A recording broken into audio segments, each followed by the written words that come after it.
Eu sou Marilane Lopes Ribeiro, eu estou aqui hoje no Ministério da Mulher, da Família, dos Direitos Humanos.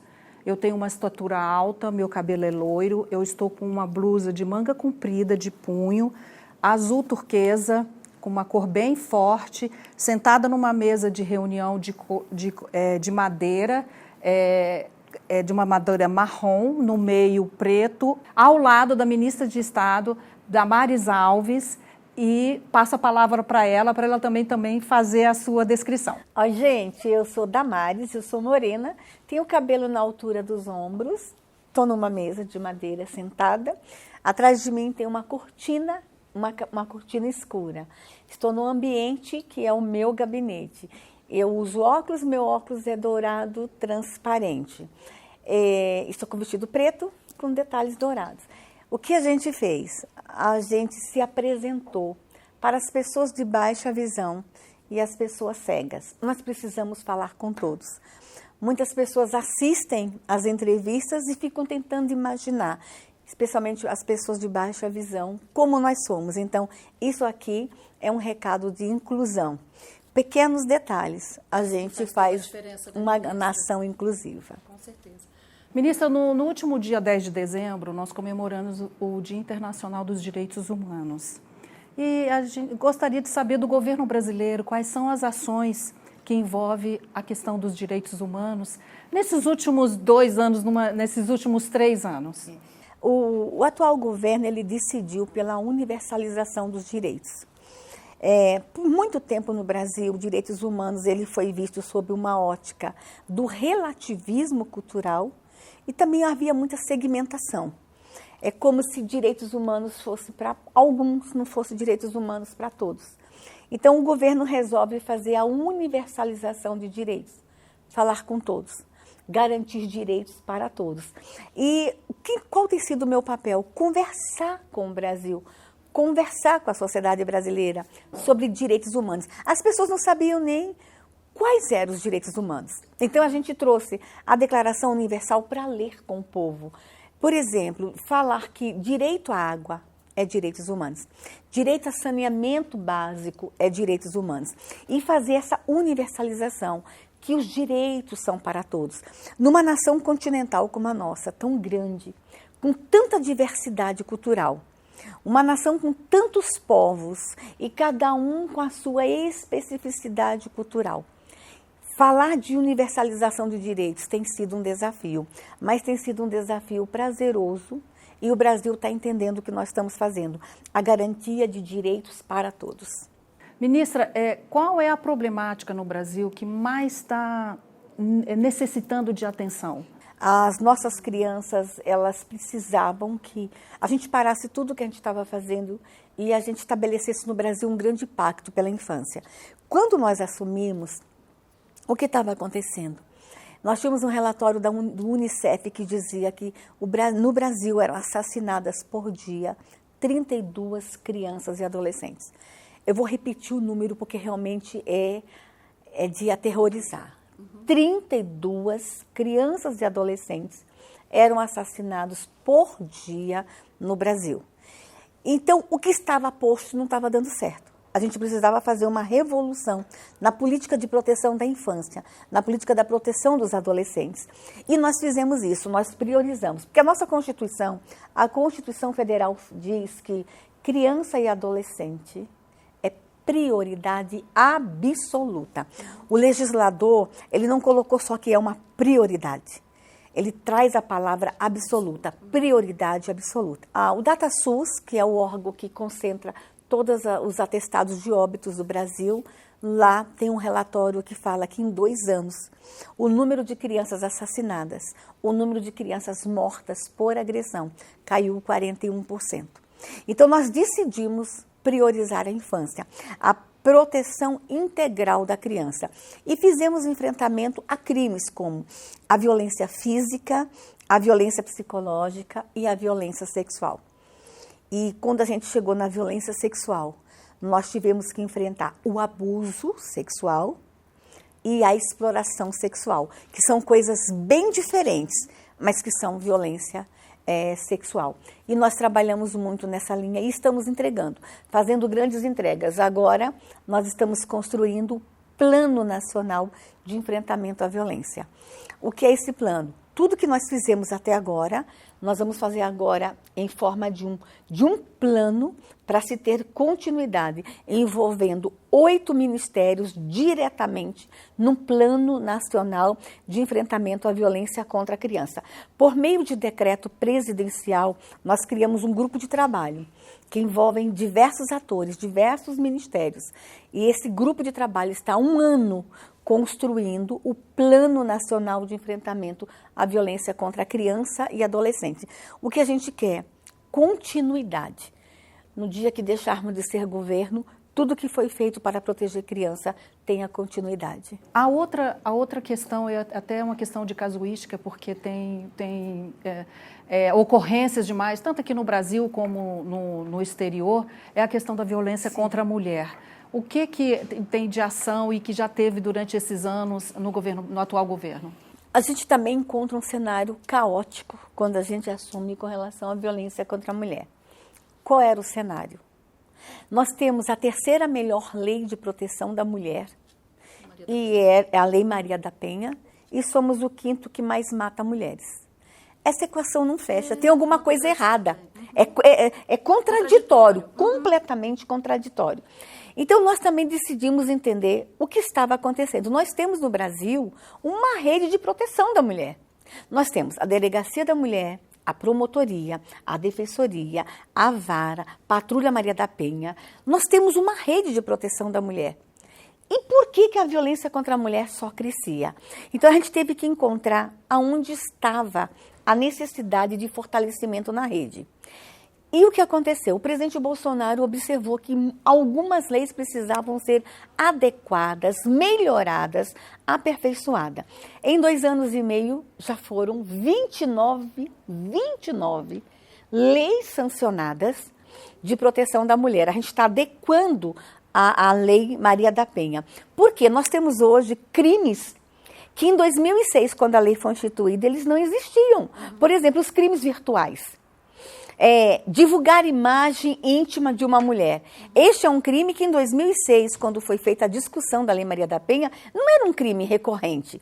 Então, nós estamos estabelecendo agora uma adequação da legislação. Mas, além da legislação, adequação, aperfeiçoamento, modernização da lei, nós estamos fazendo um enfrentamento da seguinte forma. Nós temos uma realidade no Brasil. Muitas mulheres continuam com o agressor porque ele é o provedor. E a gente precisa trazer para esta mulher, empoderar, trazer autonomia financeira, independência econômica para esta mulher. Então, nós viemos com uma proposta de empreendedorismo e capacitação profissional de mulheres, para que ela deixe o agressor. E tem sido, assim, prazeroso os resultados. Mas a gente também ampliou as nossas casas de proteção. Quando nós assumimos, nós tínhamos 5 construídas no Brasil federal, porque também tem as casas de proteção estaduais e, claro, a política no município, as inúmeras casas no município. Então, agora a gente veio também, nós saímos de 5 para 27 novas casas federais de proteção da mulher, que é o que nós chamamos de Casa da Mulher Brasileira. Nós também incrementamos núcleos nas delegacias. Apenas 19% dos municípios tinham uma delegacia da mulher.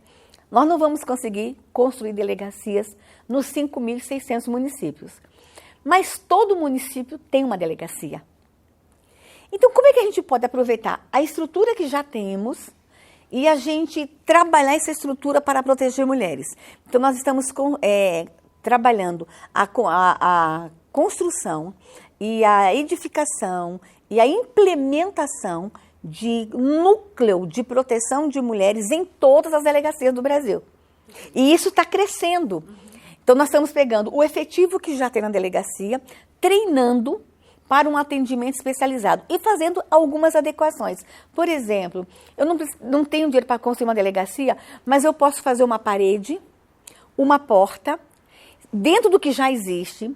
Eu até brinco que eu pinto de cor-de-rosa, um ambiente reservado para quando a mulher chegar, ela ser atendida de uma forma reservada. Porque é tão difícil para ela chegar na delegacia e ter que contar o que aconteceu com ela na frente de todo mundo. Às vezes é um crime de violência sexual. Então, ela reportar, ela falar aberto na frente de todo mundo. Então, a gente está adequando os espaços. Então, a gente fez o seguinte, a gente foi atrás do que precisava melhorar na rede, estamos aperfeiçoando a rede, melhorando a rede. E eu quero dizer para você que o nosso objetivo é, em final de 2022, a gente sair dessa classificação de 5º país do mundo que mais mata mulheres. O estupro, já temos resultados que o estupro já diminuiu 19%, mas a gente quer diminuir a violência. Mas a gente também inovou, ampliando os canais de recebimento de denúncias. Porque o que acontece no Brasil hoje é que cresceu o número de denúncia. Mas cresceu também a violência? Cresceu. Mas os nossos canais melhoraram. As mulheres agora têm mais acesso para denunciar. Por exemplo, o nosso telefone aqui do Ministério, que é o número 180. Ele atende em diversos idiomas agora, 24 horas por dia, inclusive em língua brasileira de sinais para a mulher surda. Então, a gente ampliou o canal de recebimento de denúncia. Lá do interior, ela pode falar com a gente agora, inclusive por WhatsApp, por aplicativo, por e-mail. Então, a gente amplia, não é só mais ligar, porque às vezes ela está do lado do agressor. Então, a mulher vem agora, ela pode digitar e falar conosco e pedir socorro. Fora as campanhas de gestual, né, ministra? Isso. Que é o dos avisos. O sinal vermelho. O sinal vermelho. A campanha do sinal vermelho, da mão, ela cresceu tanto que ela virou uma lei. As mulheres agora, elas podem entrar em farmácias, supermercados, em estabelecimentos comerciais com o sinal vermelho. Mas aí, e aquela mulher que não conseguiu fazer o sinal? A gente também está dando outras opções. Por exemplo, nós estamos trabalhando a rede bancária do Brasil, que quando uma mulher entrar numa rede bancária e falar para o caixa, eu quero sacar 180, eu quero depositar 180, é o nosso telefone. Então, vão entender que ela está pedindo socorro. O que nós estamos fazendo? Criando uma conscientização na sociedade que todo mundo pode proteger mulheres. E que as mulheres não precisam ter medo de pedir socorro e que vão ficar na rua, vão ficar longe do filho, não vão ter acolhimento. Nós estamos garantindo para a mulher que é a obrigação do Estado protegê-la no momento de violência. Então, essa segurança é um papel muito importante que o Ministério está fazendo. Olha, nós estamos aqui. Nós existimos. Não tenha medo de pedir socorro. E a Maria da Penha vai à roça, vai à escola, sim, vai à igreja. E vai à praia. E vai à praia. E vai à aldeia. Exatamente. O que é isso? A gente precisa falar com todas as mulheres. Nós temos no Brasil a mulher indígena, que sofre violência em nome de cultura. Então, a gente criou um programa Maria da Penha vai à aldeia. Nós estamos conversando com a mulher indígena, que ela não precisa se submeter à violência em nome de cultura. E aí, a mulher do campo, a mulher rural. Então, Maria da Penha vai à roça. E tu sabe que tem muita violência na roça.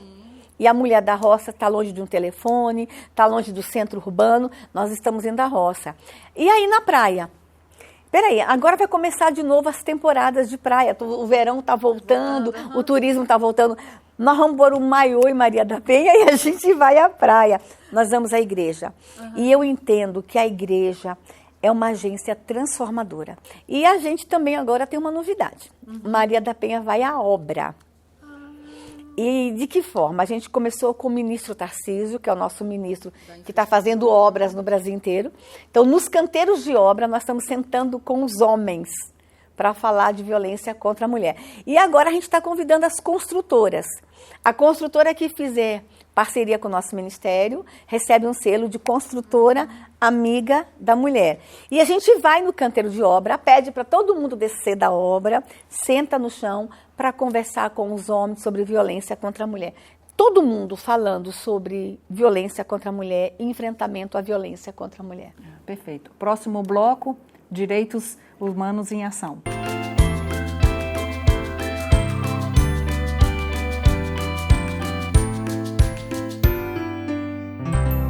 Voltamos com mais uma entrevista do programa Life and Law, da Queens United TV, com a ministra de Estado, Damares Alves, aqui no Ministério da Mulher, da Família e dos Direitos Humanos. Ministra, eu soube de uma questão com relação às crianças indígenas, que é cultural. Quando uma criança nasce com algum problema sério de saúde, elas são mortas, elas estão exterminadas. Isso acontece no Brasil, mas eu preciso explicar que a gente não pode generalizar. Nós temos 305 povos indígenas diferentes no Brasil. Então, você imagina a pluralidade, né? E como é diverso isso. Dos 305 povos, nós ainda temos uns 30 no Brasil que sacrificam crianças em algumas situações. Por exemplo, nós temos povos que, quando a criança nasce com qualquer deficiência física ou mental, imediatamente a mãe, e aí vem o meu papel, é a mulher a responsável pelo sacrifício. É impor muita dor a uma mãe. Não tem dor maior que uma mãe ter que enterrar vivo, e enterra vivo seu próprio bebê. Nós temos situações em que, quando a criança nasce em gêmeas, nós temos, acho que alguns povos, uns 10 ainda, que eles rejeitam a gravidez gemelar. Quando nasce os gêmeos, enterram os dois vivos. E, no caso, nós temos situações de também filhos de mães solteiras. Adolescentes que engravidam, que não são casadas, elas são obrigadas a eliminar os bebês. E nós temos 1 ou 2 aldeias que, quando a família tem mais de 3 meninas, a partir da 4ª eles não deixam sobreviver. Então, são motivações diferentes que levam alguns povos, não são todos, são alguns poucos povos do Brasil ainda a sacrificarem criança. Eu tenho uma filha indígena. Eu sou mãe de uma menina de 23 anos. Ela é do povo, um povo do Xingu, do Mato Grosso. Quando a minha filha nasceu, eles não aceitavam filhos de mãe solteira. Hoje já estão aceitando. E de que forma? Diálogo. Conversando com esses povos, respeitando eles, respeitando o tempo deles, mas falando para eles que a vida é maior que a cultura. A gente não pode relativizar a vida. Então, a gente tem essa situação no Brasil que nós estamos enfrentando, mas não é uma luta minha só como ministra. Eu já faço isso há mais de 30 anos, quando eu descobri que nós temos povos. Você já pensou, na minha nação, matar uma menina só porque nasceu menina? Ou matar uma criança só porque é gêmeas ou filha de mãe solteira? A gente precisava quebrar esse silêncio. Então, há 30 anos eu trabalho protegendo crianças que serão sacrificadas. Então, a gente tem essa situação. Não são todos os índios, mas ainda temos algumas ocorrências no Brasil. Ministra, na sua gestão até agora, qual é a situação mais indigna que lhe tocou de violação dos direitos humanos? Olha, o nosso ministério tem 8 secretarias nacionais. Se você perguntar assim, qual é a prioridade? Todas. Eu tenho a Secretaria da Criança, da Juventude, da Mulher, do Idoso, da Pessoa com Deficiência, Igualdade Racial e Direitos Humanos. E da Família. Todas elas são importantes. Mas a gente tinha priorizado a infância, como eu te falei. E por quê? Porque a violência contra a criança ela tem se modernizado. E um dos fatos que eu tive que enfrentar, que eu já fazia isso, mas eu não tinha ideia que era tão grande o número, foi uma coisa muito trágica, que é o estupro de recém-nascidos. E quando eu falo recém-nascidos, nós temos imagens que chegaram ao nosso ministério de crianças de 8 dias de idade sendo estupradas. A menina mais nova que eu assisti a imagem, eu não sabia que eu ia assistir, chegou uma imagem para mim e agora a gente pede para as pessoas mandarem os vídeos, né? Porque o vídeo na mão nos ajuda a gente identificar o agressor. E eu recebi um vídeo e a criança que eu assisti, o estupro, tinha 29 dias. Mas a gente tem imagem de 12, 14, 15. O recorde nacional que eu sei foi uma menininha de 7 dias em São Paulo. Mas o caso que eu acompanhei, da menina mais jovem, tinha 8 dias. E é muito ruim isso, você saber que... Aonde está o recém-nascido? O recém-nascido não está na escola, ele não está numa creche, ele está em casa, está no colo do pai ou da mãe. No ambiente e doméstico. Aonde acontece o estupro de recém-nascido? No ambiente doméstico. E o que a gente descobriu? Que eles não estão estuprando porque são pedófilos. A gente descobriu que muitos estupros de recém-nascidos o agressor não tinha prazer algum, mas por dinheiro. Um vídeo de estupro de recém-nascido pode custar no mercado negro entre 50 e 100 mil reais. Nós já encontramos casais que geraram bebês apenas para serem estuprados. E isso me chocou muito. E eu tive que fazer esse enfrentamento. E tive que enfrentar o crime organizado. Porque se pagam, eles têm dinheiro. Se tem dinheiro, tem poder. E eu tive que enfrentar essa rede, né? Essa rede de pedofilia. E foi muito chocante para mim saber que nós alimentamos o mercado internacional. Tem homens no mundo inteiro sentindo prazer em ver a imagem de nossas crianças serem estupradas. Então, eu confesso para você que foi impactante. E com relação a mim, doeu muito, muito, porque eu sou uma criança sobrevivente. E aos 6 anos de idade eu fui estuprada. Eu sempre fiz o enfrentamento à violência sexual contra a criança. É um trabalho que eu faço desde os 14 anos de idade. Eu tenho uma trajetória. Mas eu não achei que eu fosse chegar em 2021 e ver o horror dos horrores, que é o estupro de recém-nascidos. Próximo bloco, mais informações.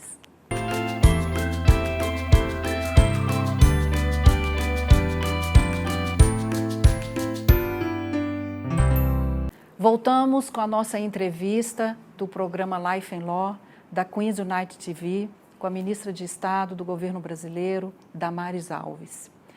Ministra, eu faço parte da sociedade civil, eu sou uma voluntária em que eu tento ajudar as questões com relação à violência doméstica, ao tráfico humano, ao abuso e exploração sexual infantil, aqui no Brasil, nos Estados Unidos. E eu gostaria de saber qual a opinião da ministra quanto à importância da sociedade civil junto com os órgãos do governo para implementar diretrizes, ações, para a gente tentar melhorar esse mundo aí para essa sociedade. Olha, a participação social e o controle social, ele é imprescindível para o desenvolvimento de políticas públicas. No Brasil, nós temos o formato de conselhos, em que a sociedade civil participa de conselhos instituídos por lei, por decretos, para opinar e fiscalizar políticas públicas. Mas hoje, com o advento da internet, a gente tem ampliado essa participação por meio de consultas públicas. A sociedade participa da construção de uma proposta e nos dá um norte, porque é quem está lá na ponta que sabe o que tem que ser feito. Não é um técnico trancado dentro de um gabinete que vai decidir o que deve ser feito ou não, porque às vezes nós pensamos uma coisa, mas a realidade é outra. Mas mais que a sociedade civil participar, fiscalizar, é dar continuidade.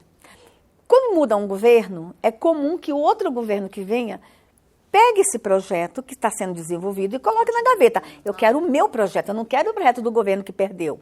E isso é muito ruim, a não continuidade dos programas. E a sociedade civil vindo junto, a gente garante a sustentabilidade, a continuidade das políticas. Então, eu sou uma defensora da participação popular, mas uma participação bem ampliada.